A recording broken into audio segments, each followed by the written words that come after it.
Shalom, Yahweh Sharp Thumb. So the brothers that are here and to the brothers watching online, Shalom Yahweh Shemar Bashim Shai, to the sisters that are in attendance and to the sisters that are watching.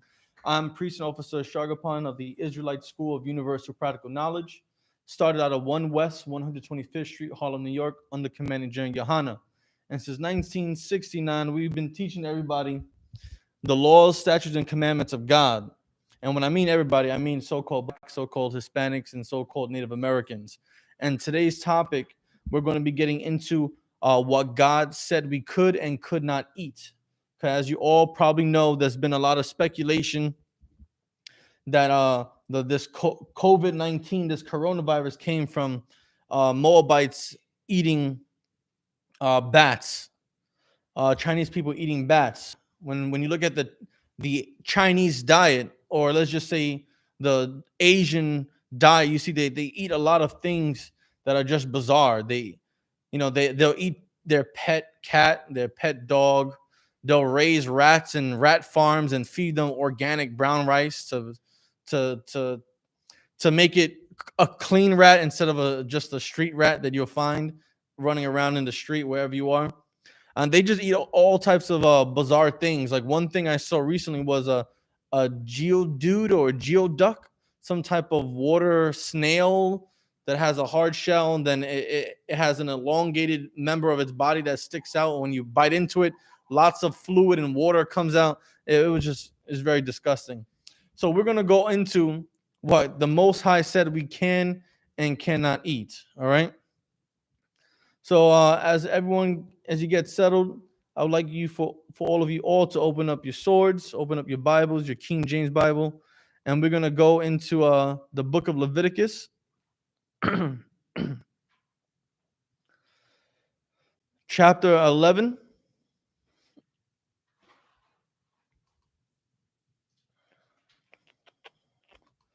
I'm sorry, no. Go to the book of Genesis, right? Chapter 7. I'm going to start at the first verse, all right? For everyone that's watching online right now, I'm posting the sign-in sheet. That way you can sign in and take attendance. That way you can join the Israelite School of Universal Practical Knowledge. Get your Hebrew name. Keep track, so we can keep track of how often you attend class. We can welcome you officially into the school. For all you brothers that want to join the school and stand for the Lord in His truth, you got to wear all black for a minimum of 90 days, So make sure you sign on this attendance sheet. It's posted in both the Facebook Live and the YouTube Live. So make sure you sign in and check in with that as well. All right, so brother, you got the scripture? So all you gotta do is flip the switch up, and that way it's on. All right, go ahead, brother. Genesis chapter 7, verse 1. And the Most High said unto Noah, Come, thou and all thy house into the ark, for thee have I seen righteous before me in this generation. Now, many people are very confused on what Noah actually brought into the ark. Now, sis, I remember you saying last week when we briefly touched upon this. What did you say the Christian church taught you that Noah brought onto the ark? You got the mic? Yeah. They said 2 by 2, a man and female of each animal. Yes. And as we're about to read, as you found out last Wednesday, and as we're about to read, brother, you keep reading. You back. Chapter 7, verse 2. Of every clean beast thou shalt take to thee by sevens. By what? By sevens. What kind of beast? Clean beast. So here we're already wiping that lie that the Christian church has taught us. This is why here in the Israelite School of Universal Practical Knowledge, we have been exposing all these lies, the hypocrisy, the false prophets of the Christianity, of Catholicism, of Islam, of all these different man-made religions that are spread about the earth, right? So we're taught, because I was taught the same thing in the Catholic Church and going to Catholic school, just like you were taught the same thing in the Christian church. We're taught that only 2 animals of one male, one female of each animal, of each of his kind, went onto the ark. But right here, the verse 2, we learn that of every clean beast, that 7 of them were taken. So every clean animal, 7 of them were taken, male and female. And this can also can be used about that doctrine I hear some people trying to use, how the reason why men can't have multiple wives is because Noah, when he went onto the ark, he took a male and female of each animal. Someone tried to use that argument to help them push the idea that men can only have one wife. Well, a man can have one wife, no wives, or as many wives as he wants. There is no law that goes against that particular thing. However, there are laws that tell a man how he should conduct himself and how he should treat his wives, right? So back to this, right? They took 7 clean animals, male and female. So we don't know if it was 2 males and 5 females, or if it was 3 males and 4 females, or 1 male and 6 females. However it was, he took 7 clean beasts, male and female, each of their kind, right? Keep going. And of the beasts that are not clean. What?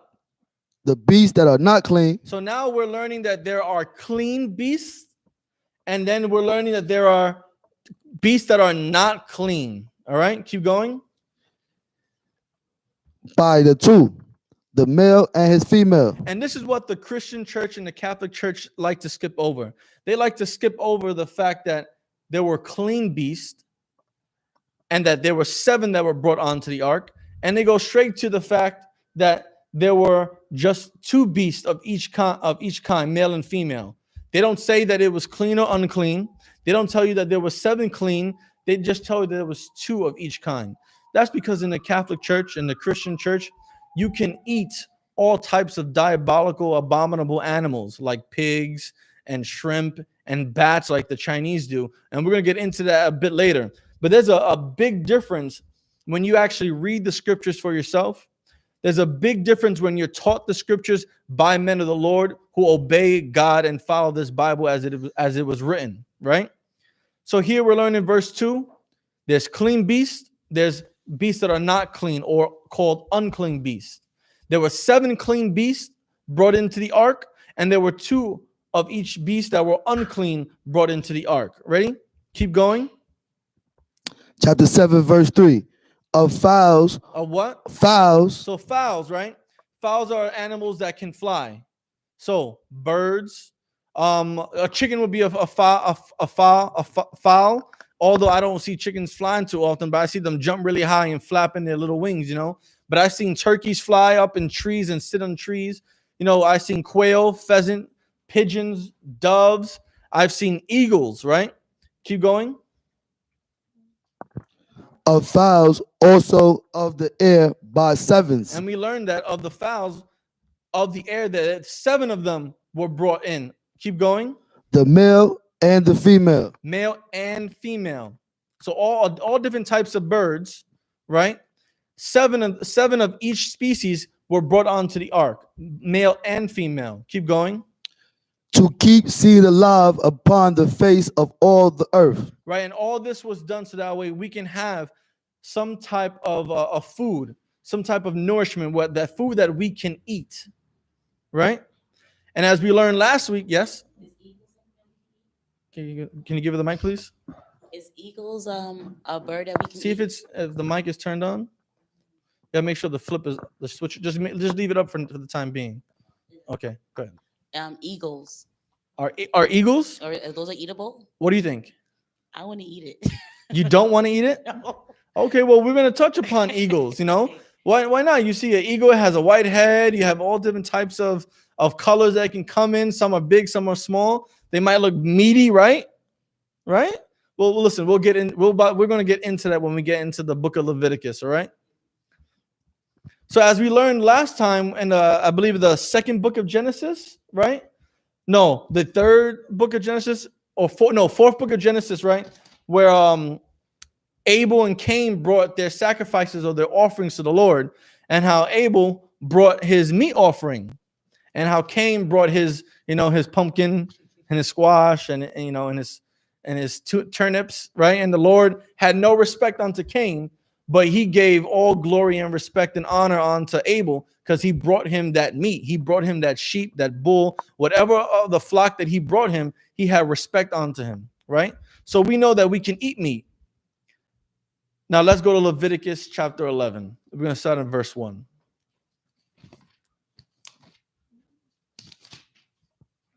Give you guys some time to get there, right? For everyone watching online, make sure you sign in, all right?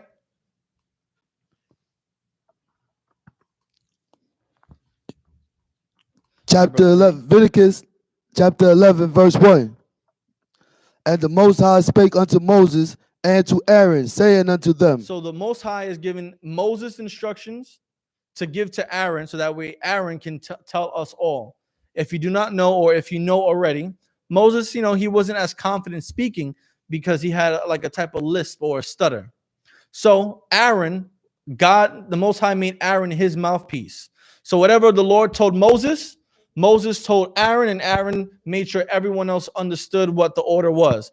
That's how we get our hierarchy from, because there's always a man that communicates to the Most High.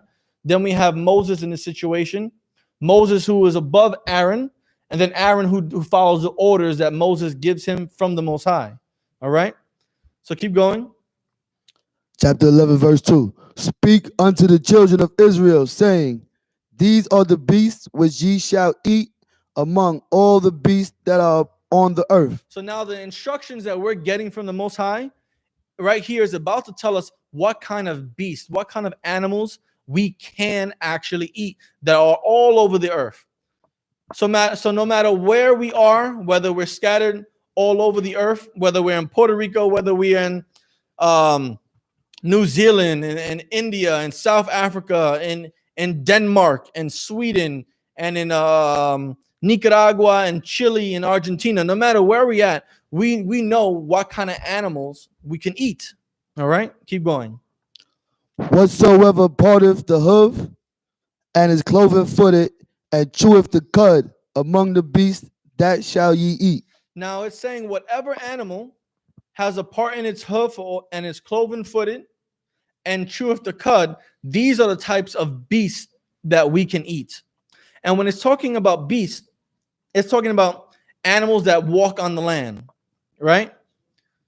Now, what do you think part in the hoof or cloven-footed means or is?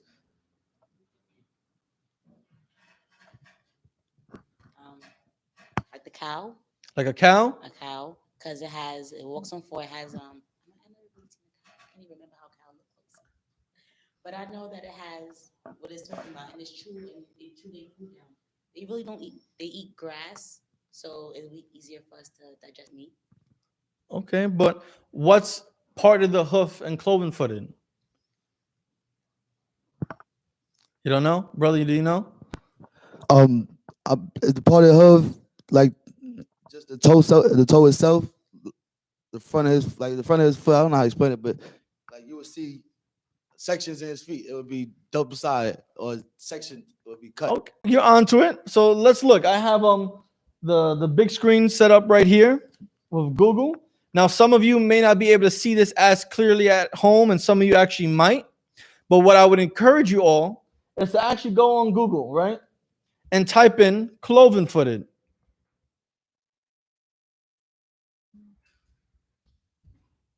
And we'll get to see some examples right here. So this right here is a perfect example. If you can see, I'm going to see if I can make this bigger. Let me save this. Right? Save it right here.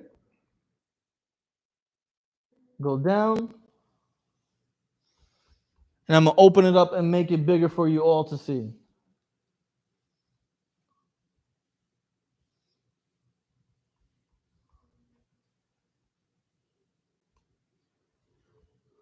Where'd it go? Sorry, 1 second. Here we are. So this is an animal with a cloven foot, right? You can see how its front two toes up here are separated from each other. Then you have the other feet here that are also separated from each other. This is an example of an animal that has a part in its hoof and or is cloven footed, right? Let me get out of here. Let me show you another example.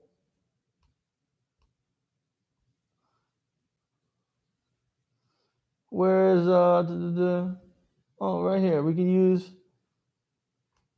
this image right here. This image right here, you can see that there's a part in its hoof, and it's a part in its hoof. It's cloven footed. The two front toes are separated from each other. Now you mentioned a cow earlier, right?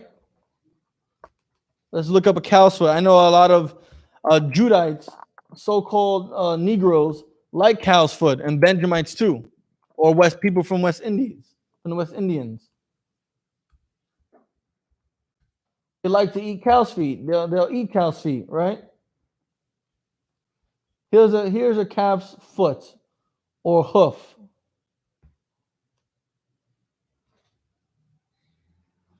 See how the cow's hoof is split right here? Can you guys see from here? God. So this is what it means when it's cloven-footed, right? This is an animal that is cloven-footed.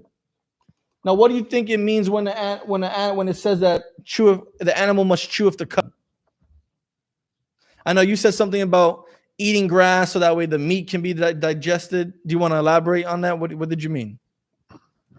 Okay, well, I'm gonna give you an example because when I was first started out this trying to understand what's going on in life, so I was looking on TV and they were like, well, on YouTube, and they were like, we're not supposed to eat meat because we don't have the jaws to eat, and our digestive system is not set up like how meat eaters, which other animals, predators are, and how their digestive system just flows right in, and how that's why the meat gets stuck. And you know what I'm trying to say?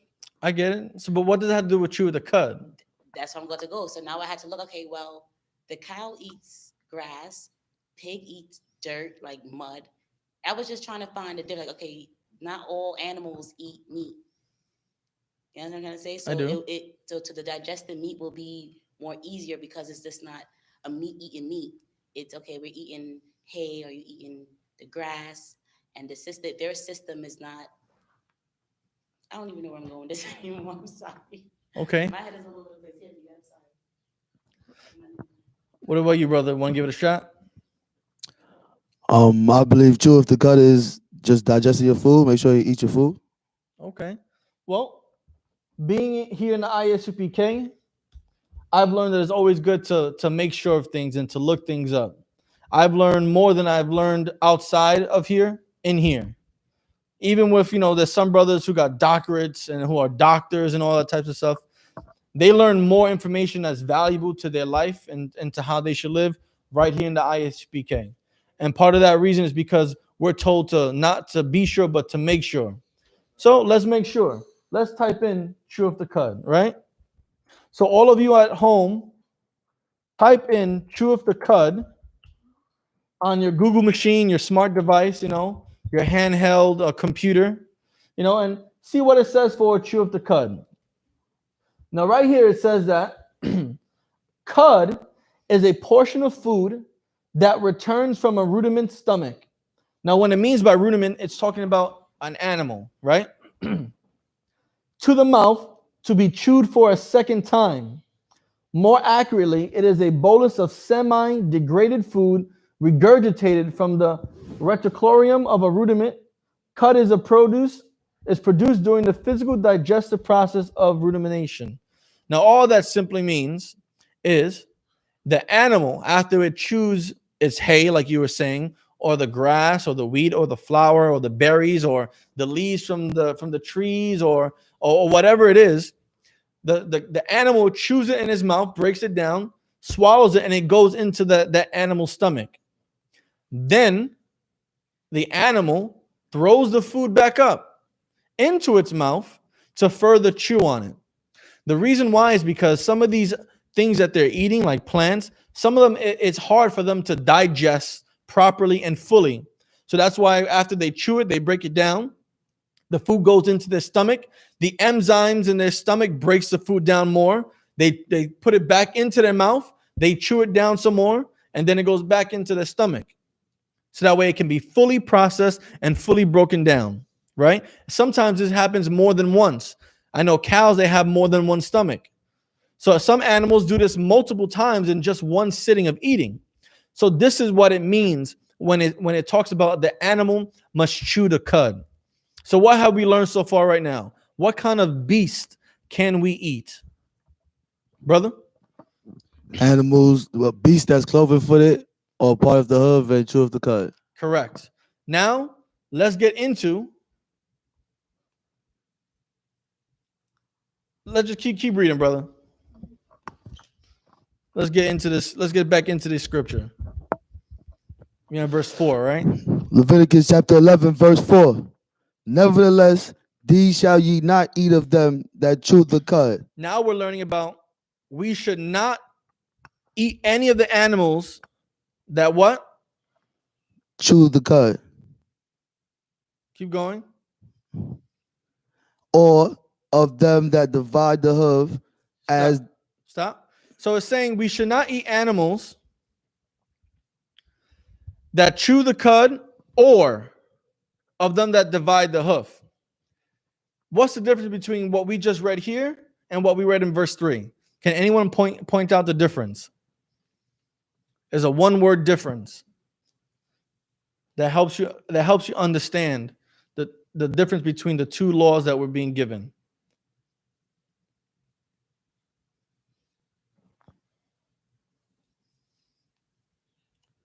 Let's keep. You got it, brother? Want to give it a shot? I was going to say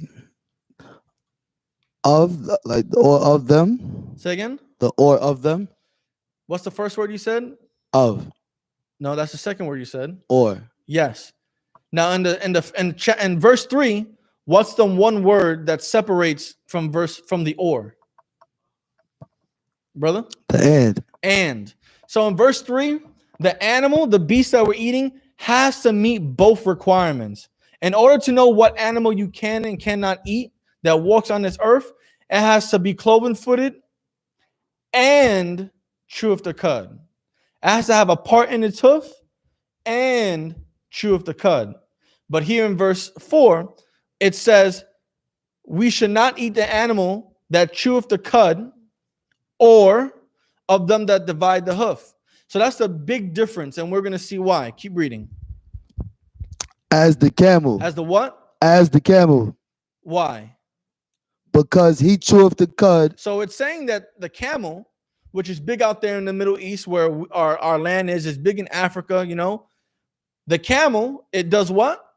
Cheweth the cud. So the animal cheweth the cud. The camel chews the cud.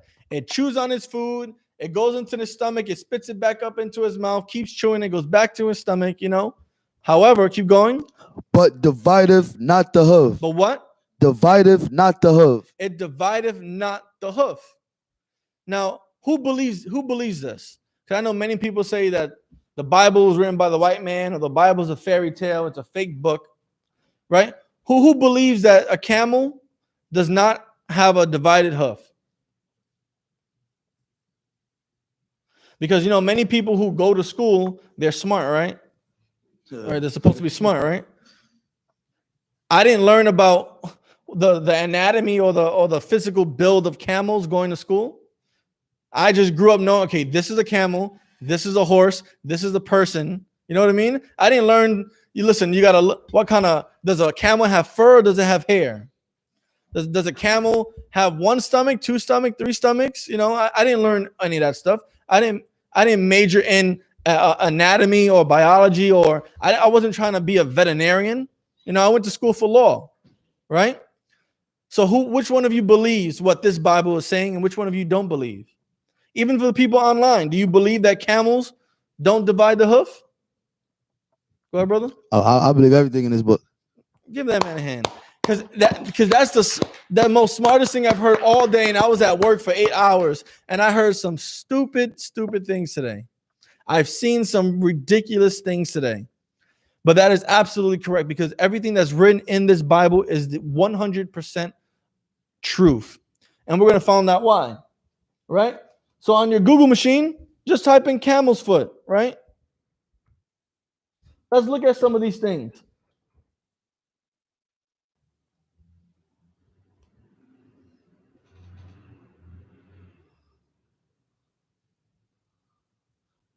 Here we see a camel's foot, right? It may look like it's cloven footed or part in the hoof, right? But when you look at the bottom of it, it's all one. It's all one hoof. There's no part in it. It's not cloven footed. It's all one hoof that just comes out to 2 toes. Right? Let's look at another example. If I can get an example of the bottom of the foot. Oh, look right here. Perfect. Look at this example. It's one hoof, and it just has 2 toes. There's no part in its hoof. It's not cloven footed like we saw of a deer or of a cow. It's all one. So look at, you had the Bible telling you the truth all this time, and you still continue to believe that the Bible's fake. The Bible's false. The Bible's made up. Well, I guess the Bible is made up because you thought camels had some weird feet, but here the Bible is saying that a camel is not cloven footed. It does not have a part in its hoof. And we can see that the camel is not cloven footed.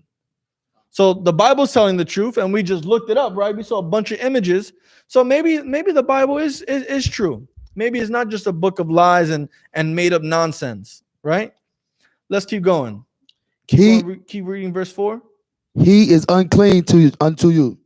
He is what? Unclean unto you. So what does that mean? What does it mean? It says he's unclean unto you, brother. That means you shouldn't eat it. You shouldn't deal with it. Correct. This animal is unclean to us, so we should not be even eating the camel. And best believe you, there's some people out there like Arabs or Africans or Asians that probably would eat the camel, right? But we're not those people. Those people are not a set apart people. Those people are not holy people. Therefore, they would eat a camel. However, us being Israelites, we obey these laws, statutes, and commandments, and we're not supposed to eat animals that chew up the cud and not have a cloven foot, or have a part in the hoof or cloven footed and doesn't chew the cud. We're not supposed to eat animals like that. All right. So the camel is one of those animals that we cannot eat. Keep going.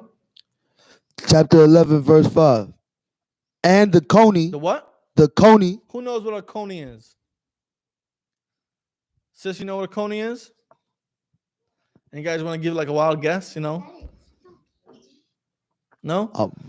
Maybe a lamb or something in the lamb family. I don't know. Lamb family? Lamb's good for us. That's lucky. Go into your Google and type in coney. It looks like a rat, but it's similar to a rabbit, right? Coney is very similar to a rabbit. That's another way of saying a rabbit. Here, there's a rabbit-looking thing here. We got these creatures right here that are calling it a coney, right? Another like rabbit looking here. Look, we got rabbits here, right? Rabbit here, rabbits here. So a coney is another way of saying a rabbit, right? Keep going. Because he cheweth the cud. What? Because he cheweth the cud. Keep going. But divideth not the hoof. So whoever seen a rabbit chew its food? See how they're always chewing, right? So it's saying that it chews its food like a cow would. It puts it back in its stomach and can regurgitate it, keep chewing on it, but it doesn't divide the hoof. Now remember, people thought the Bible was all fake and lies, but we just proved them wrong with the whole camel not having a cloven foot, right? So is this correct as well? That's right. So would a rabbit not have a cloven foot? Or would a rabbit have a cloven foot? Because remember, people think the Bible's a lie. He doesn't have a cloven foot. Okay, keep reading. He is unclean unto you. He's unclean, which means that that's an animal that we cannot be eating. Keep reading. And the hare. Who knows what a hare is? Brother? I thought the hare was the rabbit. Hare is a rabbit. Yes, a hare is another way of saying a rabbit. It's like a rodent. It's basically like a rodent, right? Type in a hare animal, and look, you get all these different types of rabbits. All right here when you type it up. And when we typed up coney, we found rabbits as well and other animals that look similar to rabbits.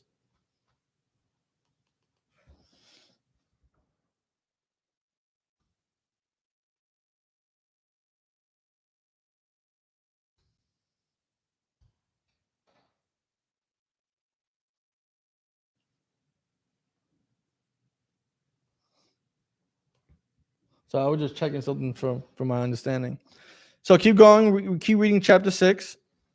Because he cheweth the cud, but divideth not the hoof. Because he cheweth the cud, but divideth not the hoof. Because the hare, the rabbit, it chews the cud, but it divideth not the hoof. So who's ever seen a rabbit foot? Because maybe someone might not believe what the Bible's saying right here. Maybe some people might think that it does have a hoof and it is divided. Have you ever seen a rabbit foot? Come on. Sis, have you ever seen a rabbit foot? All right, so let's look up a rabbit foot. A camel foot?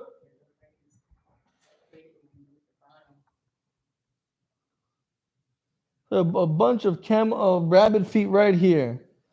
If I can just get a good image. Look at the rabbit feet right here. That's not rabbit feet. Google, you labeled that completely wrong. Probably it's front feet, right?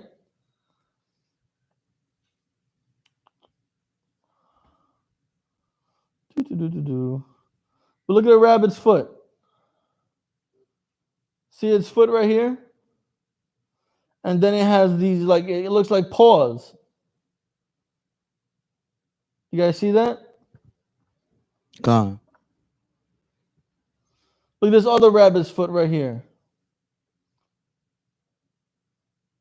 That's not cloven footed. It has paws. Look at his front feet. So we can automatically see that the Bible's telling the truth again. A rabbit is not cloven footed. It does not have a part in its hoof.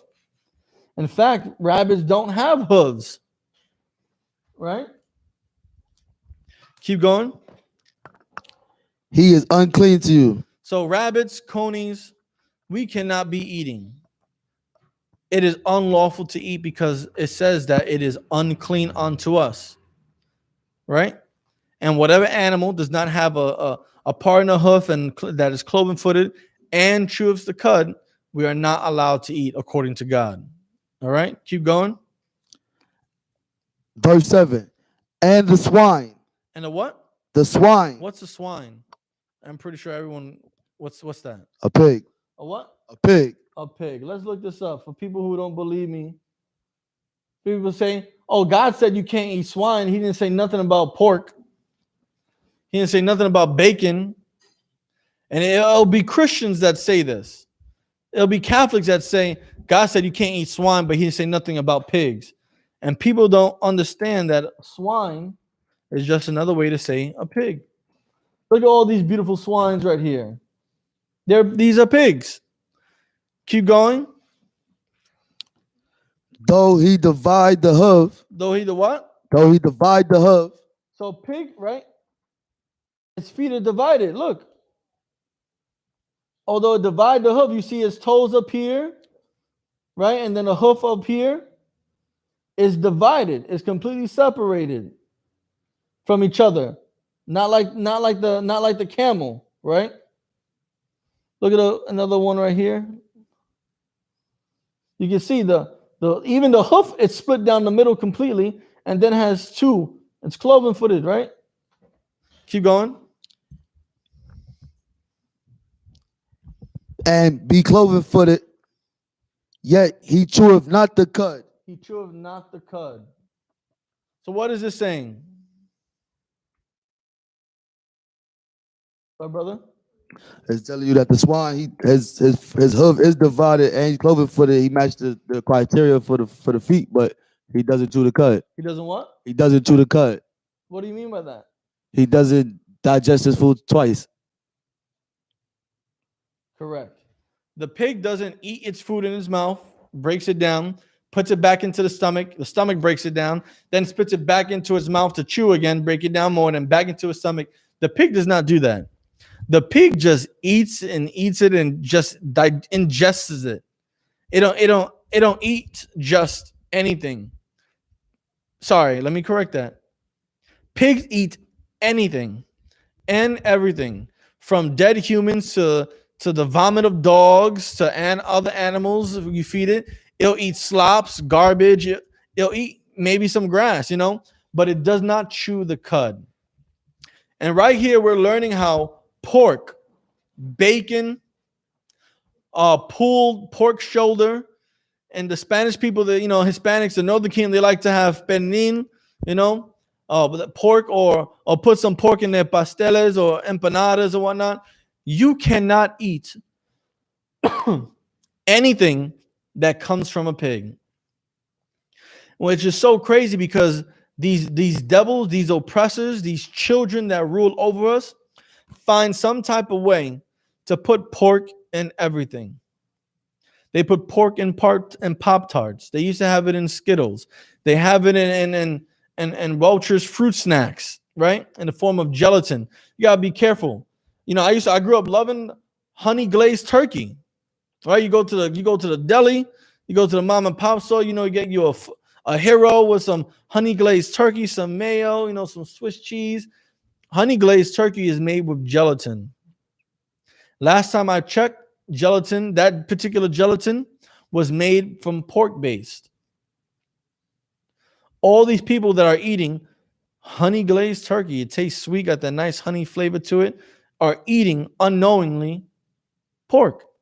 Now, I don't know the different types of brands of honey glazed turkey, right? But I know I believe Boar's Head may have changed the type of gelatin that it uses for its honey glaze, right? But pork-based gelatin is in so many products that you wouldn't even believe. It could be in lipstick. It can be your favorite lip gloss, right? These are things that we cannot be consuming. And as we learned last class about dead animals, dead animals are unclean, especially animals who have died and are considered unclean. We're not supposed to touch the carcass of any of those animals. So by you putting lip gloss on your lips that have pork gelatin on it, you're putting pig on your lips that's been killed. Not knowing that this travesty is being done, right? Because this devil, this oppressor, these children that rule over us, find a way to put pork in everything, in your favorite candy, in your favorite shampoo, in your favorite chapstick, in your suntan lotion, in your toothpaste. If they could, well, listen, brothers already brushing their beards down with boar bristles, which is or also pig. Do you know whether that pig was killed first or whether they shaved the hair off the pig first? Because if they killed that pig first, that means you're brushing your hair with dead pig hair. The pig had to die first for you to have that boar's brush that you're rubbing your beard down or trying to make your way spin 360. You know what I mean? So let's keep going. Keep reading, brother. He is unclean to you. He's what? Unclean to you. Pork, swine, pig, it is unclean to us. Keep going.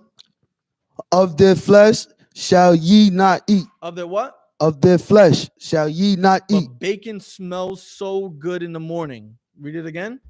Of their flesh shall ye not eat. Listen, everyone loves a Thanksgiving, Christmas, and Easter ham with that goddamn pineapple on top with the cherry in the center. Everyone loves that Thanksgiving, Christmas Eve, and Christmas Day and Easter Sunday ham. Read it again. Of their flesh shall ye not eat. Listen, almost every Southern Kingdom person, I'm just making a general statement, loves chitlins. loves to eat that pig intestine, especially if you grew up in the South. You come from a family of generations that grew up in the South, eating that pig intestine. Read it again. Of their flesh shall ye not eat. The northern kingdoms, all my Puerto Ricans and Dominicans, even Haitians, they're northern kingdom. They're southern kingdom, of course, but they're right next to Haiti, right next to DR. They share the same island. The Argentinians, the El Salvadorians, they love that pernil, that pork shoulder, right? We as a whole race of people, we love those ribs. You put a little bit of that honey barbecue, smoky hickory barbecue sauce on those ribs. You let that sit there, man. Them joints is bad. But what does the Lord say? Of their flesh shall ye not eat. We're not supposed to even consume anything that comes from a pig. We're not supposed to be eating pork shoulder or pork ribs or pig intestines, and all that stuff. We're not supposed to be eating. Keep going. And their carcass. What? Their carcass. What does it mean by carcass, brother? It's a dead body. A dead body. In this case, it's a dead animal. Of this dead animal, if we see a dead pig, keep going. Shall ye not touch? We can touch it.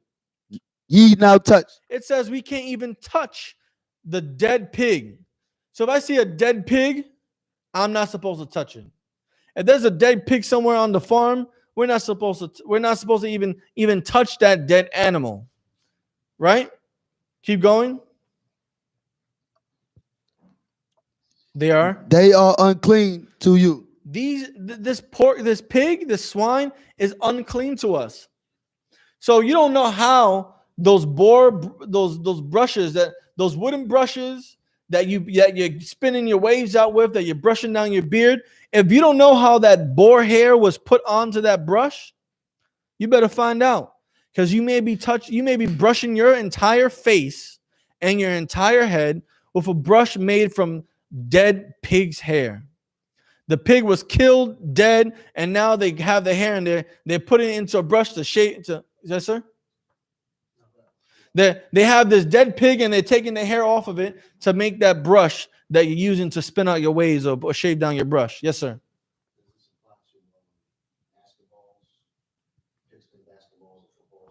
Yes, sir. Exactly. This also applies to sports equipment. If I'm not mistaken, they used to make basketballs and footballs out of pigskin. That's why we get the term for throwing the pigskin around for football, because that football used to be made out of pig skin. So all your favorite, NFL players doing what's that called? The Heisman, right? Doing the Heisman, holding on to that football back in the day, they were holding on to dear life for that pigskin. Trying to run, getting brain concussions and dying from like brain damage in their later years, all for a pigskin. And it says what about the pigskin? Ye shall not touch. We're not supposed to touch anything from a pig. We're not supposed to eat pig. We're not supposed to touch its skin. I can't believe when my mom would eat pork rinds. You really want to eat just fried pig skin? That's disgusting, right? Keep going. They are unclean to you. Now, we're learning about different animals that we can and cannot eat, right? But the animal kingdom is vast and huge. So what kind of animals do you think we can eat that we just learned about right here? What animals can we eat? Any beast that part of the hoof, the bite of the hooves, lucky, cloven footed, and chew of the cud. Give me some examples. Lambs. Lambs, are you sure? Yes. Why? Because the Most High told us we can eat lamb. We sacrifice lamb. Okay, I give that to you. I was trying to give him that look like, you sure? I was trying to doubt him. Yeah. So yes, right?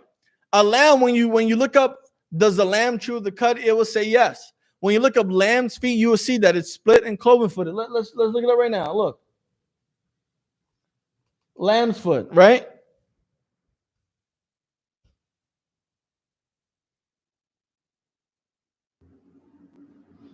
Look, when you look at a lamb's foot, it's cloven footed and has a part in the hoof. Look at this right here. Right? Where else? What else? Lamb's foot. Come on, Google's sucking today. They must be like, COVID-19 must be hurting them from all the pork they eat at their Google parties, you know, and all the shrimp. We're gonna get to that later. But these are lamb feet, completely split hoof, right? What other animals can we actually eat? Cows, Cows, yes. Why? because they part of the hoof and they chew off the cud. Okay, They have multiple stomachs. okay. What about dogs? Chinese people eat dogs. Chinese people are the devil. Yeah. You can't eat dogs. Why not? I don't believe he has a paw. He has a paw. He doesn't have a cloven foot. He But doesn't his paws have, like, you know, the toes are separated from each other? It's separated from the main big spot that's in the center. That's true, but it's not a hoof. Okay, but you know, it chews its food. That's true. You have to do all three though. You have to meet all the requirements. Okay. Well, a dog doesn't chew the cud. It doesn't chew it in his mouth. The stomach breaks it down, then spits it back up into its mouth. If your dog does do that, you should take it to the vet, because something may be wrong with your dog internally and digestively. All right. What about a horse? Man, those horse be thick as hell, right? You probably make some nice burgers out of horse. Ever had some baby back horse ribs? Never. No. So a horse is lawful. Can we eat horse? I'm not sure, but I do not believe so. You're not sure? Well, Well, you're in the I.S.U.P.K now. So what should you do if you're not sure? Make sure. Make sure. So let's make sure, right? Let's look up a horse's foot. All of you watching at home, this is what you should be doing. There's a horse. Look at his foot here. I don't see no parts. I don't see no cloven footed. Let's try to get one of a bottom of a horse.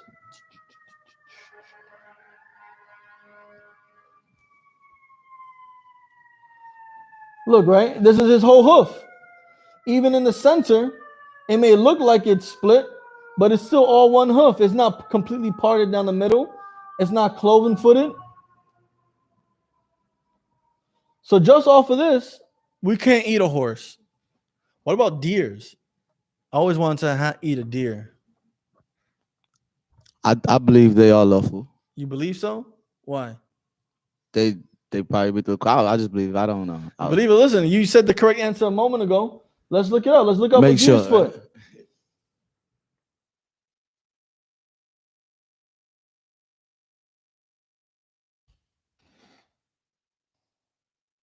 Oh, look at that. What do you know?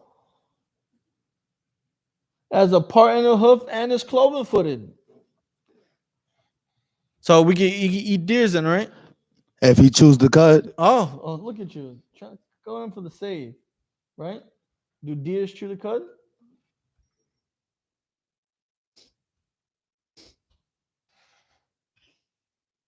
It says deer have a 4-chambered stomach. The rumen allows for the deer to gather a lot of food at once and then digest it later.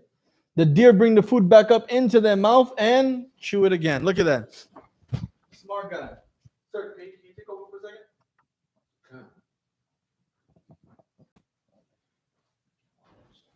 Give me 1 second.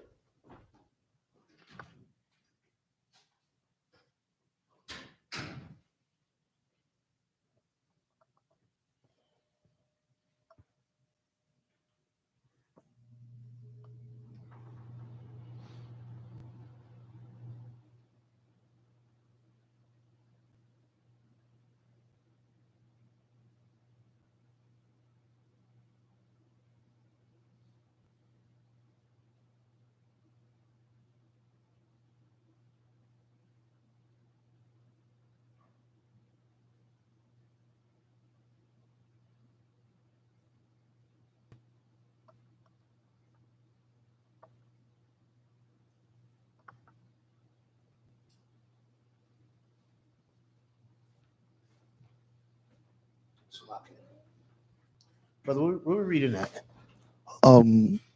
We're in Leviticus chapter 11, verse 9. Verse 9. All right, so what's some other animals we can eat? Some other beasts. Can we eat a zebra? It's like, I don't believe so. Zebra is related to a horse. It's probably have the same foot. Right, so we can't eat no zebra. Can we eat giraffe? It's a good question. That's a good question right there. That's Sean's all good with this Google and typing all of that. I ain't doing all of that. I ain't doing all of that. But I can answer your question. We can eat a giraffe, you know what I'm saying? Which sounds weird, you know what I'm saying?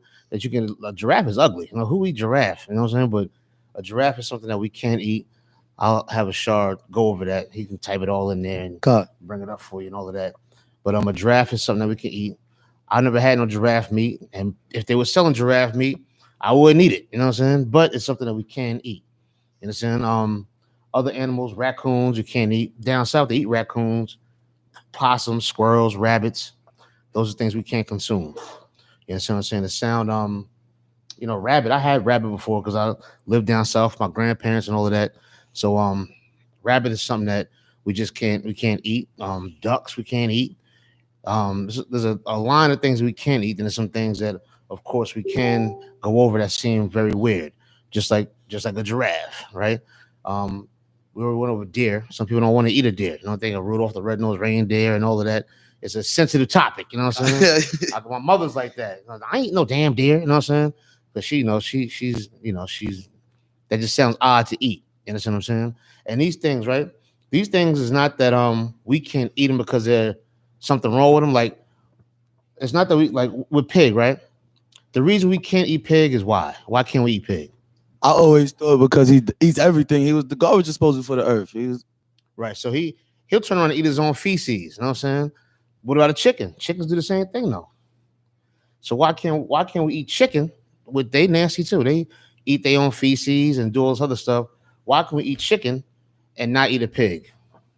Go ahead. Because the pig doesn't chew the cud. That's true. That's true. It's more of a simple thing, right? This is the law class, right? So the main reason we can't eat these things is because God said we can't. That's right. That's right. It's not philosophical. You know what I'm saying? Like, well, not because the pig, you know what I'm saying? They break it down with the job. All that's good to know, you know what I'm saying? But the reason we can't do it is because the Most High God said we just can't do it. You know what I'm saying? That's pretty much it. You know what I'm saying? And that's what makes things very simple. You know what I'm saying? God said we can't. That's just it. So somebody try to break it down in the street. They try to get off philosophical with the garbage and all of that. The main reason we don't do the things is because the Most High God just said we can't. If he said we eat pig, then we'll eat it. You understand what I'm saying? If they said we can eat zebra, then we'll eat it. You know what I'm saying? But the Most High God said we can't. That's the whole base of the law class. You understand what I'm saying? You good? All right, come on up. I asked the brothers and it's just about giraffe.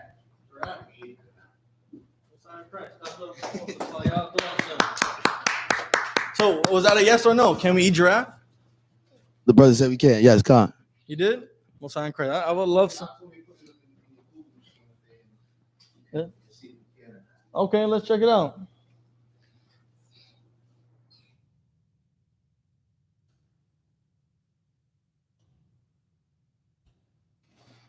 This is a giraffe foot.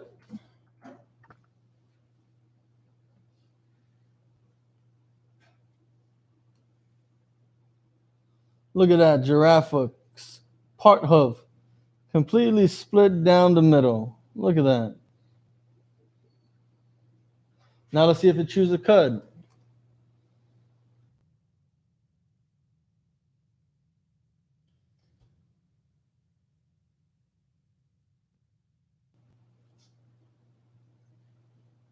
Giraffes are rudiments and have a stomach with 4 compartments that digest the leaves they eat. When they aren't eating, they're chewing their cud. So right here is letting you know that giraffes have 4 stomachs and they chew the cud, which is the food that goes into the stomach and back up into the mouth. So yes, we should all be trying to get some giraffe neck stew, right? That can feel like, you know what I'm saying? They put turkey neck in the stew. That's not enough meat for me, right? You can put some giraffe neck. That junk will be meaty as hell, man. You know what I'm saying? So yes, we can eat giraffe. All right. What verse did you leave off at, sir? We're saying okay. What about one more? What about this very popular animal? Yes, sir. Moose. Who thinks you can eat moose? Right? So I know people eat cow tongue. Can you eat moose tongue? You know, you got ox tails. What about moose tail? I'm not sure, so let's make sure. Oh, give that brother a hand. Let's make sure. Let's go back over here. So for everyone that's watching online, this is exactly what you should be doing. As you're learning these laws, find out what you can and cannot eat. Moose foot, right?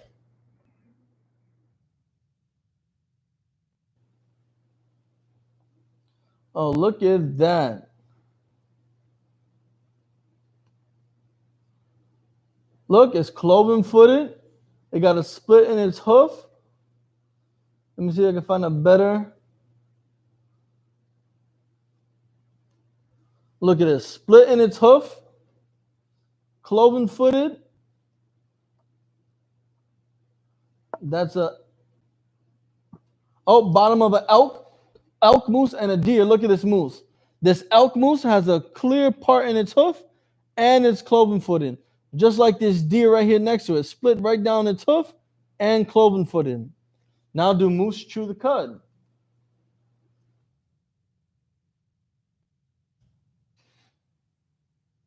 Anyone want to make a bet? Want to throw some dice? Right, drum roll.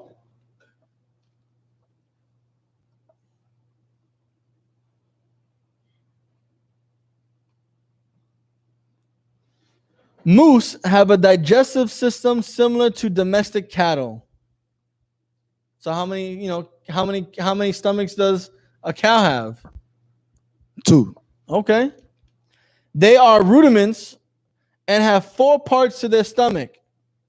Following eating periods, they will rest and return their partially digested food from their stomach to their mouths to chew the cud. Look at that. So yes, moose burger sounds good. We need to go to like some Native American powwow and ask for moose and bison burger and buffalo burger. You know, Officer Shalayala led a group to go to Randall's Island where they had this Native American powwow for Indigenous Peoples Day, and we had bison burger, and we had deer sausages and deer hot dogs. It was slamming, good. Like give me some more. You know what I mean? Right? Think about that bison burger was good. I've been seeing some brothers getting huge buffalo burgers. Them joints be like this big. Buffalo burger. You get me some buffalo. It's like ship that to me. FedEx it overnight. Put some dry ice in there. You know what I mean? Wrap it up, aluminum foil, tin foil, something like that. Bring that sucker to me, man. Well, put some sazon, some seasoning on it, some garlic powder, some onions, saute. Listen, I can only think about all the things I would do with some moose. All right, let's get in. So let's move away from all these land animals, right? We know we can't eat cats and dogs and rabbits, like the Chinese do and like Africans do and white people, So let's move into things that swim or in the water, right? Let's like frogs and salmon and shark and whales. Let's see what we can eat. Keep Leviticus 9. Leviticus 11 and verse 9. Leviticus chapter 11, verse 9. These shall ye eat of all that are in the waters. What? These shall ye eat of all that are in the waters. So God is letting us know these are the type of animals that we can eat that are in the waters. Keep going. Whatsoever have fins Have and what? fins and scales And what? And scales Keep going. in the waters, in the seas, and in the rivers, them shall ye eat.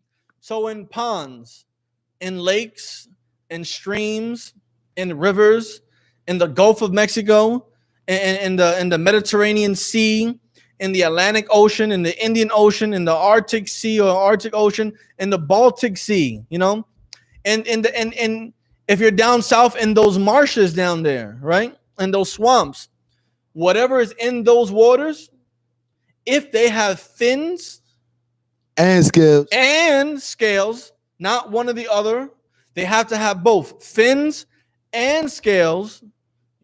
Them ye shall eat. Them shall ye eat. We can eat animals that have fins and scales. Keep going. And all that have not fins and scales in the seas and in the rivers, of all that move in the waters, and of any living thing which is in the waters, they shall be an abomination unto you. So anything that comes from the water that does not have fins and scales, we cannot eat. What animals do you know that live in the water that does not have fins and scales? Brother? Shrimps, crabs, lobsters, catfish. Shrimps do not have scales. They have that one little tail fin in the back, right? So do lobsters, that one little fin, but no scales, right? What else you say? Catfish. Catfish, they have fins, but they have no scales. They're slimy, you know, and you know their body is all wiggly, and they have whiskers, look like a cat in the water. What else? Octopus. Octopus definitely doesn't have no fins and no scales. Yes, sir. Can we eat catfish? No. Why not? Because he doesn't have fins and scales. He doesn't have scales, Salaki. And Most High said you can't. Listen, I could have been lying to you. I could have just said that catfish, you know, they're just slimy and don't have no scales. And you would just believe in me. He was like, yeah, you know, shaking his head. Let's find out. There we go. You gotta make sure. Let's go. So first, do catfish have fins?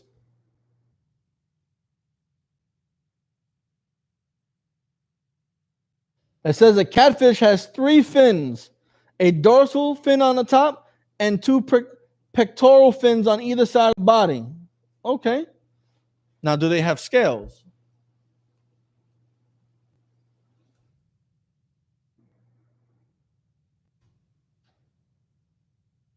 Ooh, what does it say here? Catfish do not have scales. Their bodies are often naked. In some species, the mucus-covered skin is used in continuous respiration, where the fish breathes through its skin. That just sounds nasty. You want to eat a fish that's covered in boogers? The skin makes the boogers, and that's how he eats. Right? Doesn't it sound good? Well, we want to see what kind of flavor boogers have. A booger flavored fish. Fish boogers. Right? You know, they have the snot flavored jelly bean. Well, we have a snot flavored fish. So we cannot eat catfish. And many people in the South love catfish. They grew up eating catfish down in Florida. Yes, sir? Down in Florida, Mississippi, Missouri, depending on how you want to say it, they eating catfish. Or Arkansas or Arkansas, depending on what you eat, they eat catfish. It's true. Arkansas or Arkansas, however you grew up pronouncing it, they eat catfish. That's what they like it. They grow up eating that. In Louisiana and Tennessee, you know, they eat catfish. Sis? What? Tuna. Woo. This is a highly controversial, right? Tuna fins.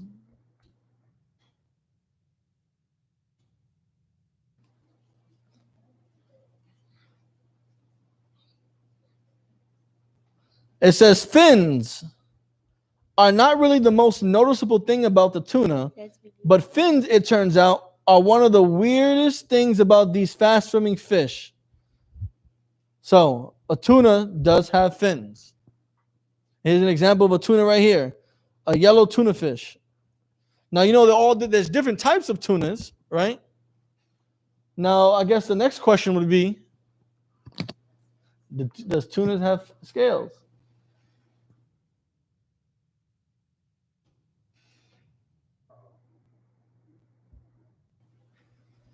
It says,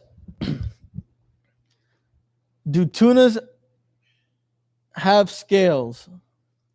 It says yes. All species do. But scales are so small over most of the body as to be nearly invisible. And this is the big controversy with tuna, right? Because if it's something so small, can we see the coronavirus? Why? It's invisible. It's what? Invisible. Tuna, it says they have scales, but they're so small that they're Invisible. How can you see the coronavirus? Can't. You can with high-tech microscopes and lenses and infrared and all this type of stuff. So how do you think Moses saw the scales on a tuna? He didn't. He did. There's no way to tell back then that tunas had scales. It looked like it didn't have scales, so therefore it would have been an animal, a fish that we did not eat. Now, here, yes, sir. Yes. I was just about to say that. And here in the I.S.U.P.K, not only do we like to make sure and be sure, we also like to play it safe. We also like to make sure we're better safe than sorry. So if our ancestors couldn't tell if a tuna had scales, most likely they did not eat it. If I can't go to the fish market right here and look at the scales of a tuna, I know to myself I wouldn't be eating it because my eye cannot see its scales.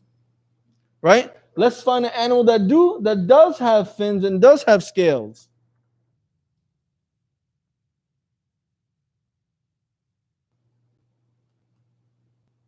One of my popular fish, salmon.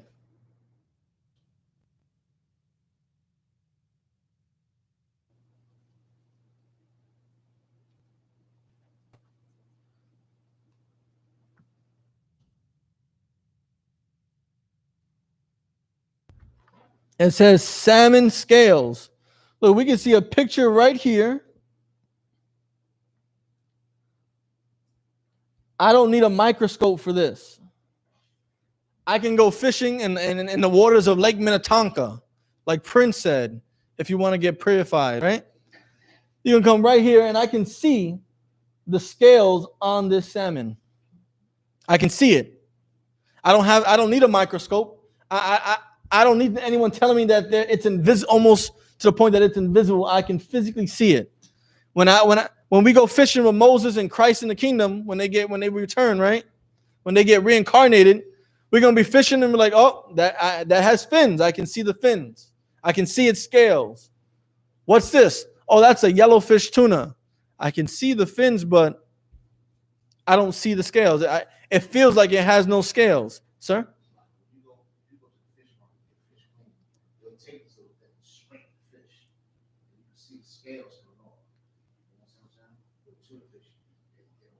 Correct. So, listen, if you want to eat tuna, Lord be with you. That's on you. However, here in the I.S.U.P.K, we're trained to make sure that we're always on the right side of the Lord, and we always want to be safe than sorry. So we do not push or promote eating tuna. All right? What about Whiting. All right. The whiting fish, right? Whiting fish, I think that's how you spell it. Is it whitefish or whiting? Whiting? Let me look that up. Whiting.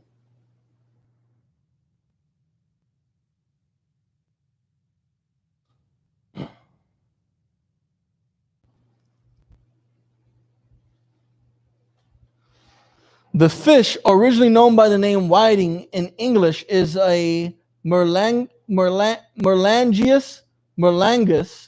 weird name, in the family of the Gadidae. This species inhabits the eastern Atlantic and Mediterranean Sea, as well as the North Sea and the east coast of Britain, right? Let's see if it has scales.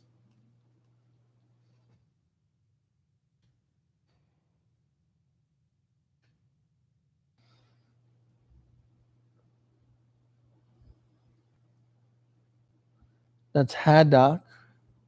Hold on.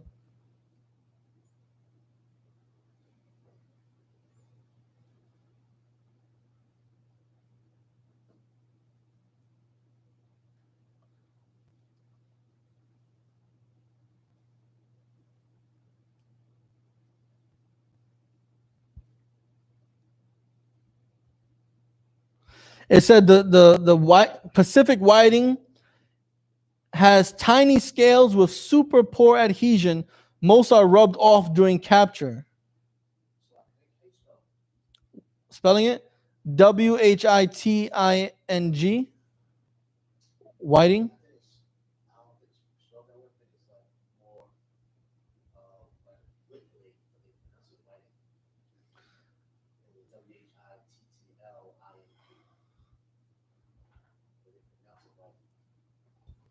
Hold on 1 second.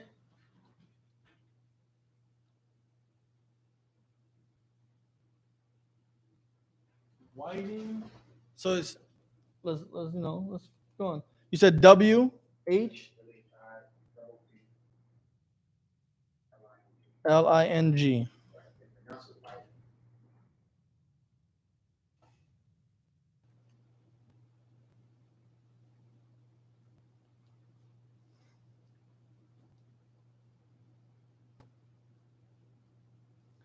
I see wood carvings.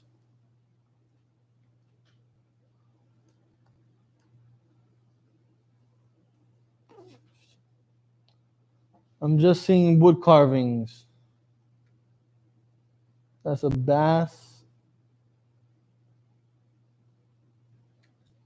I think it might be spelled whiting because I got all the results for that.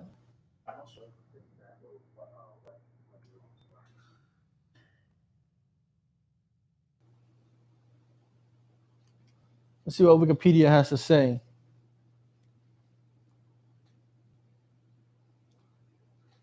There's many different types of whiting.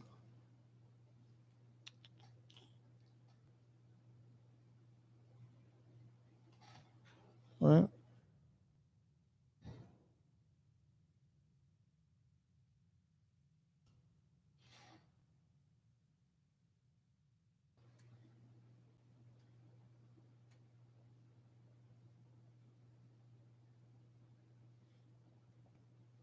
I see the haddock fish have scales that are scarcely visible through the mucus with which their skin is coated.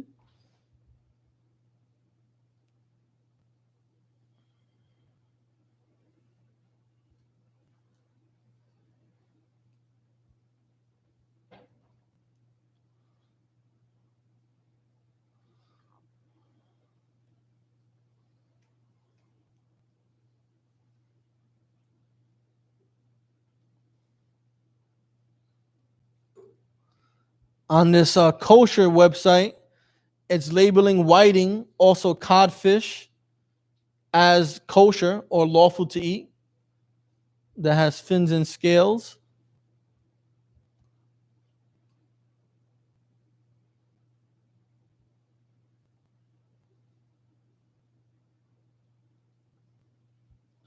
So everything that I'm finding is pointing to the fact that it does have scales. Some are very scarce, so it's invisible to see because it has like a mucus covering, and that they're poorly stuck onto them. So when you capture them, they easily come off and rub off when you're capturing them, when you're bringing them onto the boat, when you're grabbing them. So I would say it's okay to eat codfish and whiting fish because it has fins and it has the scales. All right. Any other examples? Sardines. People really eat sardines? I never ate a sardines. What?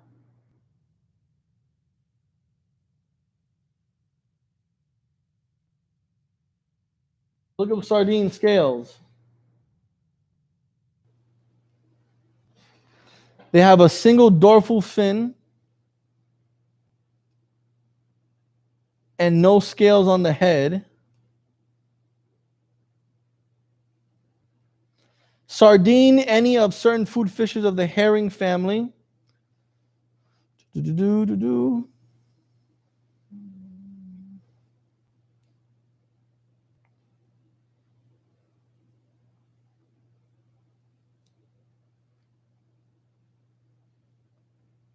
Come on, I don't want to all these ads, you know.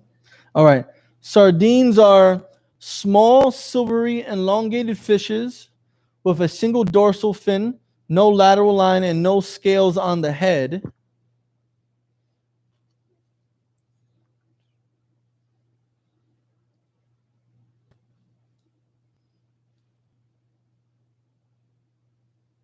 So it's saying it has no scales on the head, which would lead me to believe they have scales on the rest of their body, but let's just check it out.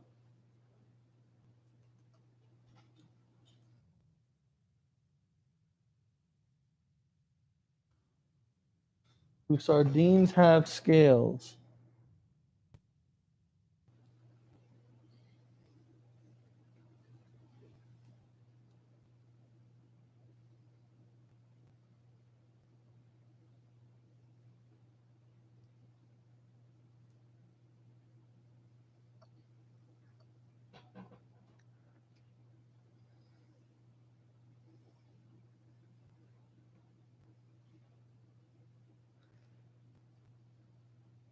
This right here is saying, the answers.com is saying that they have fins and scales and that they're members of the herring family.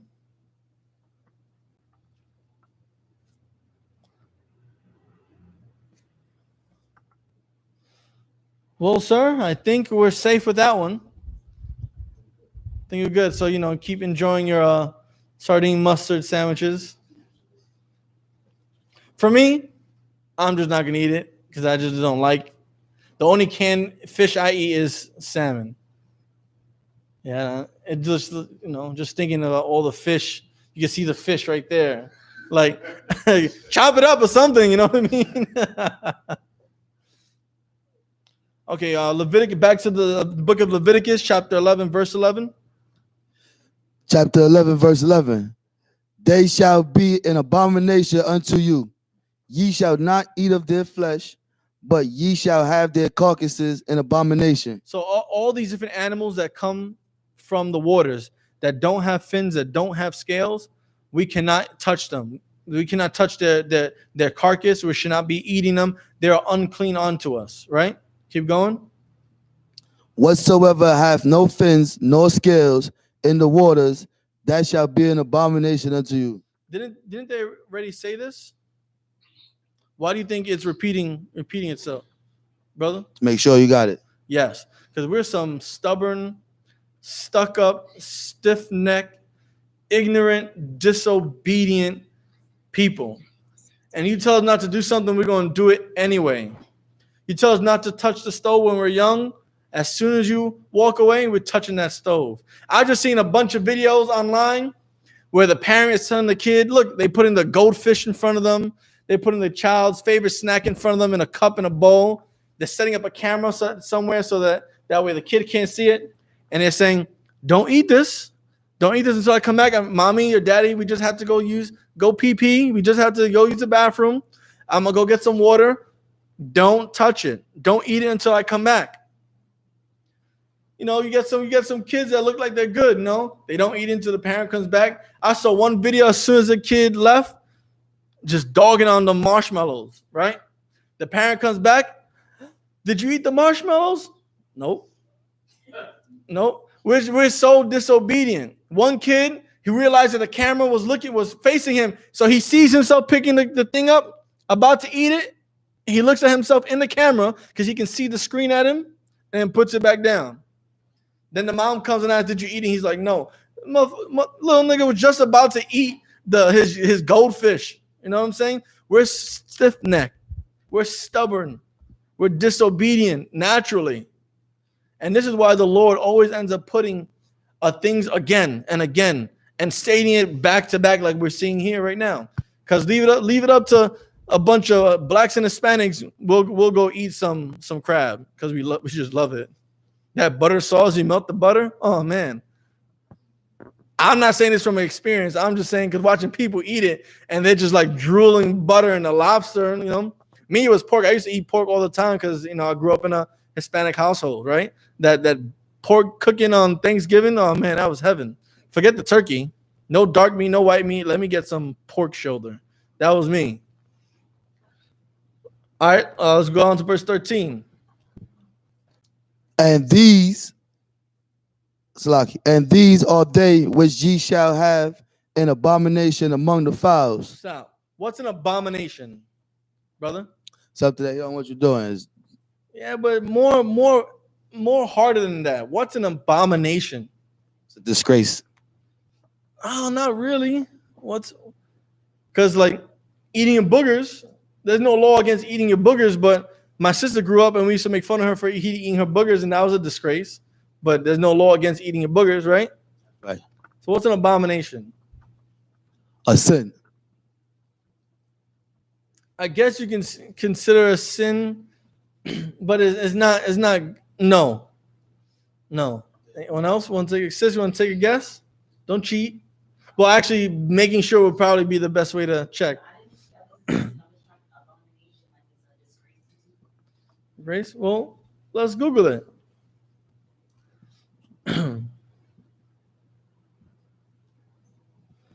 A thing that causes disgust or hatred. That's an abomination. Let's get some other definitions, right? According to dictionary.com,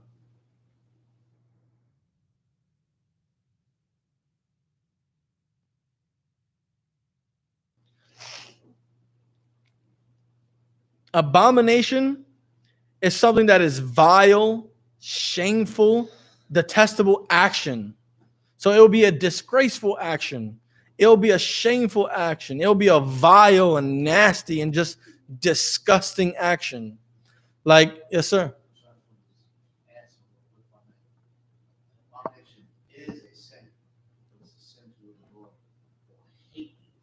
Yes.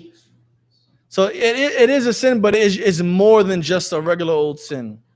It is more than just lying, It's you sleeping with a white woman. That's an abomination. You eating pork, that is an abomination. What we're about to read right now, if you eat any of these animals, it's an abomination, a disgusting act. Homosexuals, that's an abomination. It is a disgusting, vile, wicked act according to God. All right, keep going. And these are they which ye shall have an abomination among the fowls.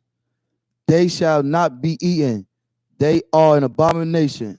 The The eagle, what? the eagle, So, sis, when you asked that question earlier,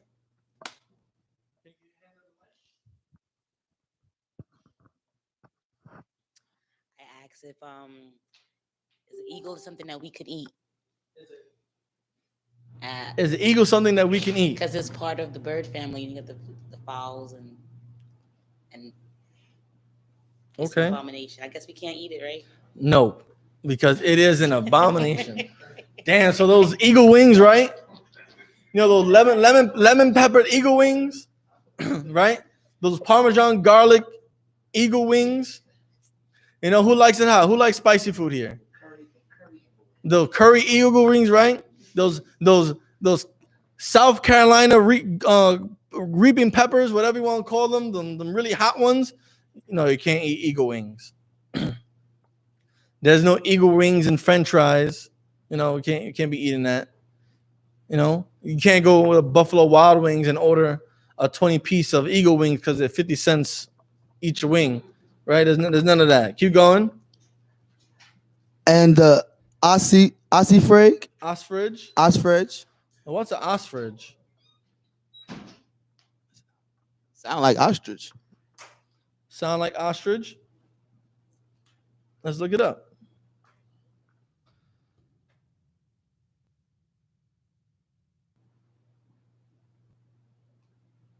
It's archaic form of saying osprey, which is the next word. Keep going. Read the next word. And the osprey. The osprey, right? So ostrich and osprey are old ways of saying a fish hawk, a large hawk that feeds on fish. So it's a hawk, right? Okay. So we can't eat hawks. So no hawk, no hawk wings, none of that. No hawk thighs, no hawk legs, none of that. None of that good stuff. Keep going. Next verse. Verse 14. And the vulture. The what? The vulture. That creepy looking bird that's naked on an entire neck. You ever seen a vulture? They look ugly as hell. You never seen a vulture? Have you ever seen a vulture? No? Let's look at what a vulture looks like. These are some ugly looking birds. I wouldn't, even if they were lawful, I wouldn't want to eat a vulture. Look how ugly this thing looks. That's a ugly looking bird. It's like naked on his head. They are ugly. They just look nasty. Look at his neck. They just look unedible. They look spoiled. That's what it looks like. Because they eat roadkill. They can eat dead animals, rotting animals. That's what they will eat.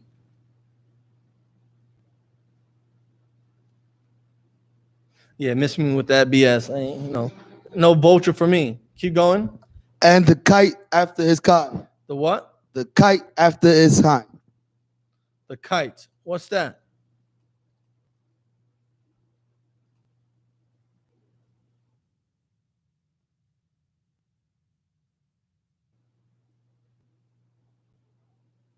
Anyone can guess what a kite is? It'll be like the brother or sister to the vulture. It'd be in the same family.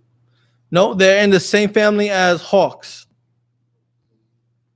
They're in the hawk family. They're just smaller. They feed on insects, carrion, reptiles, rodents, and other birds. So, there's another way of saying a hawk, a different kind of hawk. Keep going. Every raven. A what? Every raven. Anyone ever seen a raven? You guys know what ravens are? Yeah, can't eat any kind of raven. After his kind. And the owl. The what? The owl. Owl, so we can't eat owls. Keep going. And the nighthawk. Another hawk we can't eat. And the cacao. The what? Cacao. The cuckoo. Cuckoo. The cuckoo. Let's see what that is. Sluggy.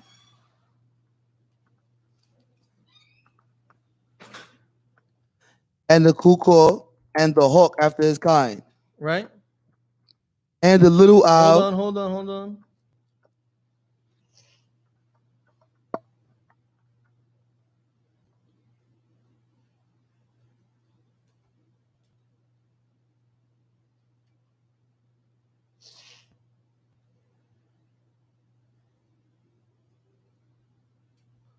Right, this is showing us examples of the cuckoo.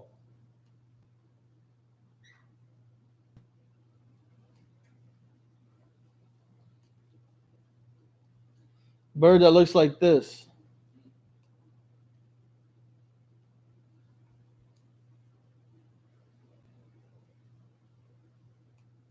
They have sharp talons. They have a sharp beak. There's another cuckoo. Right?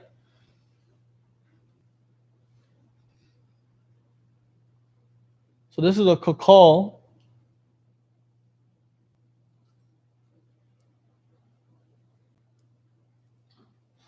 They're in the same family as road runners, right?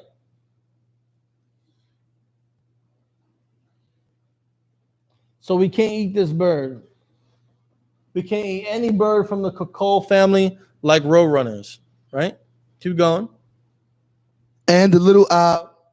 And the what? And the little owl. We can't eat no owls, like I said before. And the cormorant. The what?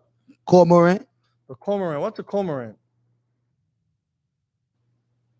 Not sure. Gotta make sure. All right. it says it's a seabird. It's part of the seabird family. They have a long neck and descendable pouch under the bill for holding captured fish. So you ever seen those like a stork? No, not a stork. Those big fish that they have those big mouths and they have the big throat and they can just swallow fish and leave. Not like a seagull. Yeah, like something like a pelican, right? Let's look it up. See, how many of you guys did this in church? Actually sat down and like, let's guys, we gotta break it down. God doesn't wants us to eat these things and not these things. How many of you guys took the time and sat down with pastor, with the preacher, with the deacon Shirley, deaconess Shirley, or prophetess Tamika, or the voodoo queen, right? Or Deacon Earl, right? Or Brother Bob, right? Or Pastor Francis, or Pastor give me an Italian name. Father Marchetti. Or Father Salvatore, right? How many of you sat in church and did this? I never did. I never did this at all. Right? Look at all these birds. Right? That eat fish. Can put it down his throat. Right here. Look at this eating this fish. That fish is gone. So these birds hunt fish, they eat fish, they swim in fish. Look at this. Talking about too much, right? Don't something about eating too much more than you can chew.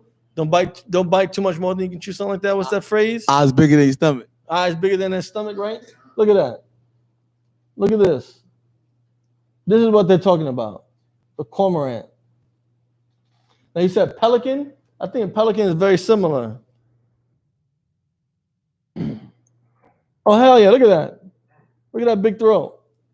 Yeah, you can't have pelican wings. No pelican neck in your stew. None of that. Look at that. The fish is just sitting there in its throat like, yeah, that's the pouch. Like, where is that going? Like, yeah, you stuck. You wanna know how you choke to death? Right here. This is how you choke to death. All right, let's get back to these scriptures. And the great owl. Again, how many times does it have to say you cannot eat an owl? Whether it's the regular owl, little owl, great owl, you cannot eat owl. Keep going. And the swan. We all know the swan, right? The ugly duckling that was black and turned into the beautiful swan. You can't eat that. And the pelican. The what? And the We pelican. just showed you the pelican. It's right here. Keep going. And the gear eagle. And the what? Gear eagle. We can't eat eagles. Again, sis, no eagles. Even if it's a gear eagle, no eagle wings, no eagle legs, none of that. No roasted, no sauteed, no baked, no fried, no deep fried, no barbecued, no eagle. Keep going. And the stork. The what? And the stork. So that animal that comes around and drops your baby off at home, you know? That's how your daughter and little man over here came. The stork just came, drop it off, special delivery.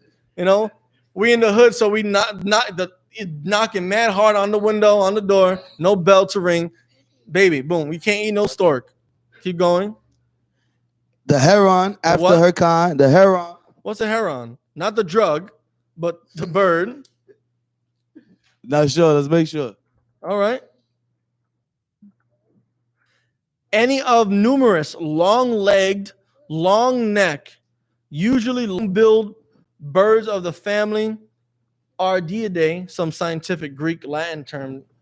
Why is it that they always use some Greek or some Latin word or name to define and name animals and stars, including the true herons, the egrets, the night herons, and the bitterns, right? So let's look at what it looks like.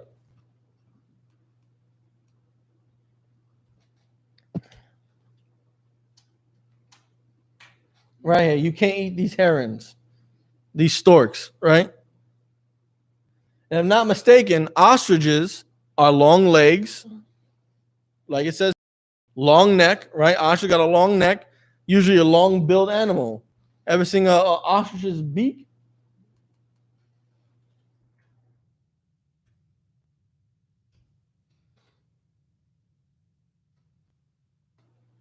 Yeah, maybe it's not that long, but it's pretty big to me. That's a big, big ass head. All right, let's keep going. And the lap wings. The what? The lap wing. What's a lapwing? Not sure. Let's make sure. All right.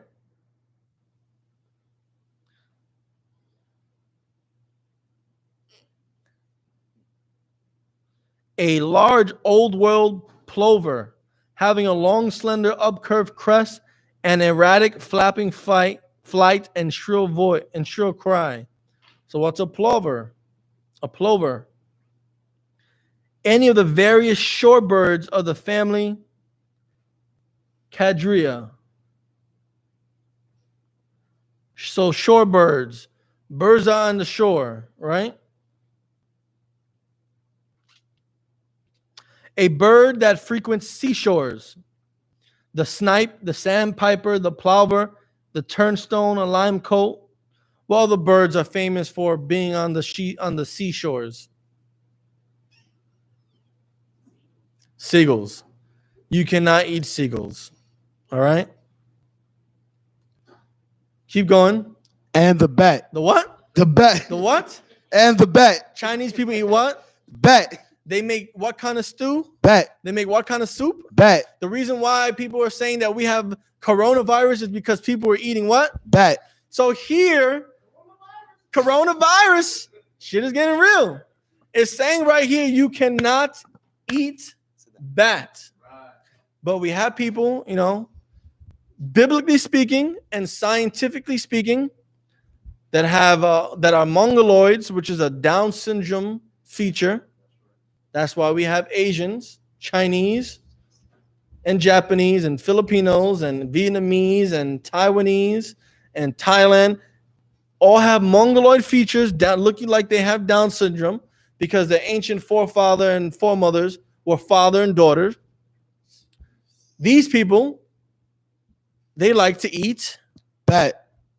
And that's why the Lord has sent. That's one of the reasons why the Lord has sent the coronavirus. COVID-19 came from people wanting to eat bat. And here, God said that we cannot eat bats. So don't eat bat. Stop eating bat. Don't take your annual yearly trip to the Orient, to Asia, and want to try all those exotic cuisines. Bat is not one of those foods you should be eating. All right? Let's leave the bat alone. All right? Keep going. Leviticus chapter 11, verse 20. All fowls that creep, going upon all four, shall be an abomination unto you. Now, when it's saying all fowls that creep, going on all fours, who's ever seen a hawk hunt and eat? Or who's seen an eagle hunt and eat? Or who's seen vultures go hunt and eat? I'm watching the animal chat. You talking about how they get low? Yes, that's exactly what happens. They get low, their wings come out, and looks like their wings are on the ground and they're hunched over. That's going upon all fours. That's creeping. So any bird that does that, we cannot eat. All right? Next verse. Yet these may ye eat of every flying, creeping thing that goeth upon all fours, which have legs above their feet, to leap withal upon the earth. What the hell does that mean? What does that mean?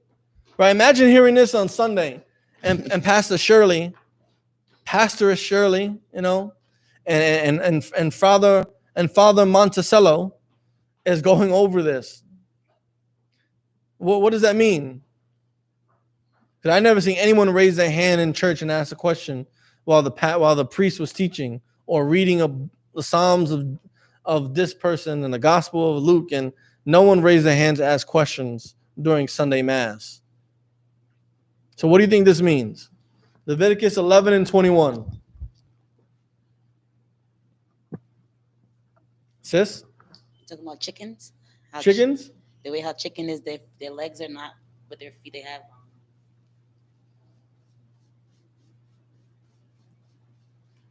Who have legs? Two legs, which have legs above their feet and leap with all of their. Well, all birds have legs above their feet. We can eat the eagle. So we eat the chicken. Are chickens creeping? Like when you hear something creeping, what do you think? Something's creeping on you, or you feel like something's creeping on you. Yes, sir. Yes. Right? That's creeping, right? It's saying of every flying, creeping thing. So it's talking about insects here, right? Any insects that can fly, that go upon all four, right? Which have legs above their feet to leap with all upon the earth. What do you think that is then? Brother? Grasshoppers? Grasshoppers? That is a perfect guess. But are you just guessing? No, grasshoppers leap. They jump all over the place. It's an insect. But Got are 4 their legs. legs above their feet? Yes. You sure? Yes. Okay, he's confident in his answer. What? Frogs, do they fly? But they don't fly. What about flies? Flies fly, right? And they creep. Bees do that too. The murder hornet. Watch out for the murder hornet, guys. One sting can paralyze you and cause you severe pain. 10 stings can kill you, you know? Brother? Can you eat the murder hornet? Huh? Can you eat the murder hornet? Let's find out. Keep going. Verse 22. Even these of them ye may eat. So now we're going to get some examples of what verse 21 is talking about. Keep going. The locust. The what? The locust. All those things that are plaguing the Middle East and in Northeast Africa, destroying all their crops. Give a clap to the Most High for another plague, like he did back in Egypt. All those what? The locust. All those locusts. Keep going. After his kind. So all types of locusts. Keep going. And the bold locust. Again, more locusts. After his kind. And the beetle. All types of beetles. And the grasshopper after his kind. Right. He was right. He's the grasshopper. Now, all these insects, they fly. They have wings. And all of them leap upon the earth, right? Right. But let's get a better example of what it means that its legs are above its feet, right?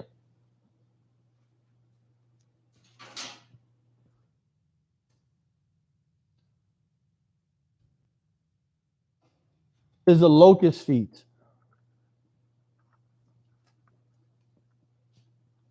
Look at this locust feet. Its legs are above its feet. See how his leg comes? This is his feet, his foot right here. It comes up and is back down. Even when it comes down, it's still above his feet. Look at this cricket right here. Same thing. His legs are above his feet, and he uses that to jump upon the earth. All upon the earth, right? And let's look at roaches. These nasty looking things.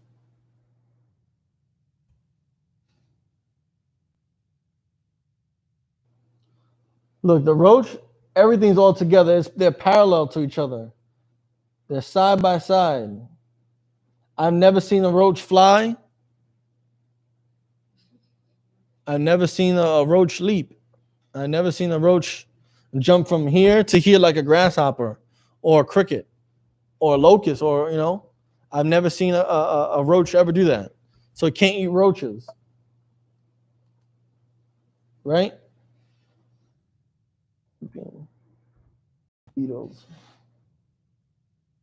Look at some examples of leaping beetles.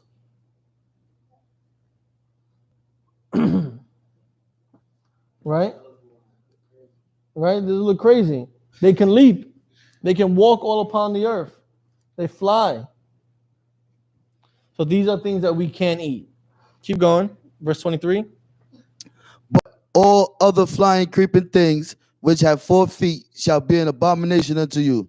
So all the other bugs that can fly and have 4 feet, right, are an abomination unto are you. an abomination unto you. Keep going. And for these ye shall be unclean. Whosoever toucheth the carcass of them shall be unclean until the even. And you cannot eat these things. You can't even touch their dead bodies. Keep going. The carcasses of every beast which divideth the hoof, and is not cloven-footed, nor cheweth the cud, are unclean unto you. So what verse are you on? Salaki. Verse 25. 25. Yes. And whosoever beareth aught of the carcass of them shall wash his clothes and be unclean until the even. And if you end up touching or having to carry away the dead body of these animals or insects, right, you are unclean and your clothes are unclean and you got to wash them and stay unclean until the sun comes down. All right, keep going. Verse 26. The carcasses of every beast, the carcasses of every beast which divideth the hoof and is not cloven-footed, nor cheweth the cud, are unclean unto you. Everyone that toucheth them shall be unclean. So right here it's talking about all the other animals that walk on the earth that are not cloven-footed, part in the hoof, and chew up the cud, like rats, like how Chinese people like to eat, like dogs, like Chinese people like to eat, like cats, like what Chinese people like to eat, like monkeys, which is another thing Chinese people like to eat. Don't eat what Chinese people eat. That's right. No, I'll say don't be sure, make sure. Better safe than sorry. Better safe than sorry. Do not eat whatever a Chinese person eats. All right? Don't eat. You can't eat any of those animals. Keep going. And whatsoever goeth upon his paws among all manner of beasts that go on all four, those are unclean unto you. Whoso toucheth their carcass shall be unclean until the even. So that means we can't eat no lion, no tiger, no bear, no koala, no chinchilla, no mink, no what's that? No lemurs, no groundhogs, no gophers, no beavers, no raccoons. None of that. We can't eat none of these beasts that are not listed on what we can eat. Keep going. We can't even touch their dead bodies. Leviticus chapter 11, verse 28. And he that beareth the carcass of them shall wash his clothes and be unclean until the evening. They are unclean unto you. And if you end up coming in contact with their dead body, end up having to remove it from your property, you are unclean. Your clothes are dirty. You are dirty. You got to go wash your clothes and go take a shower. Keep going. These also shall be unclean unto you among the creeping things that creep upon the earth. The weasel. The what? The weasel. Keep going. And the mouse. Keep going. And the tortoise after his kind. So we can't eat weasels and ferrets. We can't eat mouse. We can't eat rodents. We can't eat turtles, like turtle soup out in, again, China. We can't eat none of that. Keep going. And the ferret. The what? And the ferret. Keep going. And the chameleon. Keep going. And the lizards. Keep going. And the snail. Keep going. And the mole. So listen, those white people like snail or escargot, whatever you want to call it, fried, snails that they pass around as hors d'oeuvres. Don't be like white people. Do not eat snails. Do not eat mussels. Do not eat raw clams. And please don't be like Chinese people. Do not roast your lizard. Do not bake your lizard. Don't put your lizard in aluminum foil with peppers and all types of crazy ingredients, and then bake it. Don't do that. You cannot eat snakes. You cannot eat lizards, all right? Keep going. And you cannot eat moles. I know they ruin your crops. They eat your food. They may cause damage to your house. Poor little Diglett. You still cannot eat Diglett, all right? Pokemon reference, he didn't get it. Can you eat a Diglett? Why? is unclean. That's right. Give a little man a clap. Because when you look up what a diglet is, it says it's a mole. I know that because I used to be a Pokemon fan. So you cannot eat moles, all right? Keep going. These are unclean to you among all that creep. Whosoever doth touch them, when they be dead, shall be unclean until the even. Again, you can't even eat these things. You can't even touch these things when they die. Otherwise, you're unclean. You got to take a shower. You got to wash your clothes. You know, you got to probably put them in an extra rinse cycle. And you got to take a shower. You're unclean until the sun goes down. Keep going. And upon whatsoever any of them, when they are dead, doth fall, it shall be unclean, whether it be any vessel of wood, or raiment, or skin, or sack, whatsoever vessel it be, wherein any work is done, it must be put into water, and it shall be unclean until the evening, so it shall be cleansed. So if any of these unclean animals die and they fall on you or they touch you, your raiment, your skin, your sacks, your vessels. So let's say your cat drowns in your big crate of water. You gotta throw that water out, wash that crate down, wait till the sun goes down so it can be clean again. If your dog dies on your favorite comforter, you gotta scrub that comforter, wash it with soap and water, hang it out to dry, and wait till the sun goes down for it to be clean again. Understood? Any questions on that? No? Keep going. And every earthen vessel whereinto any of them falleth, whatsoever is in it shall be unclean, and ye shall break it. Now, back in the day, we had a lot of clay pots, clay bowls. Clay was a big thing to us, right? So if one of these animals died in your clay pot that you kept stored water or bread or grain or seeds, you would have to break that clay pot, that clay bowl, that clay cup, destroy it. Keep going. Leviticus chapter 11, verse 34. Of all meat which may... Verse 40. Wait, sorry. Go to verse 42. Verse 42.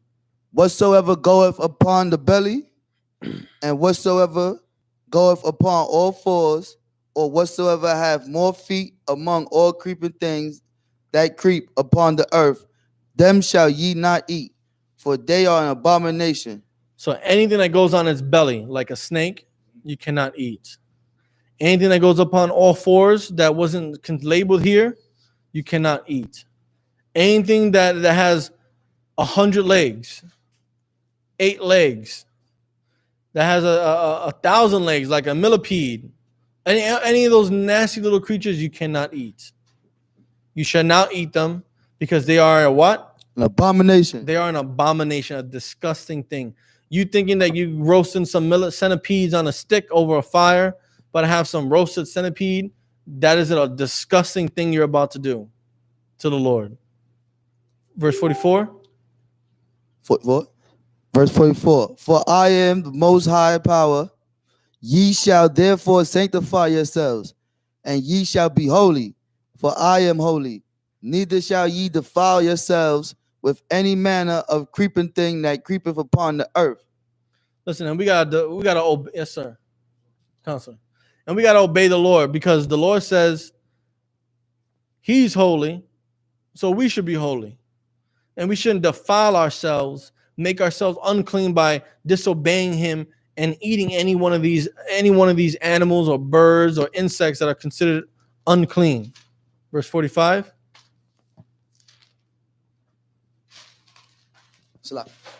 No, sir, bro. Take your time.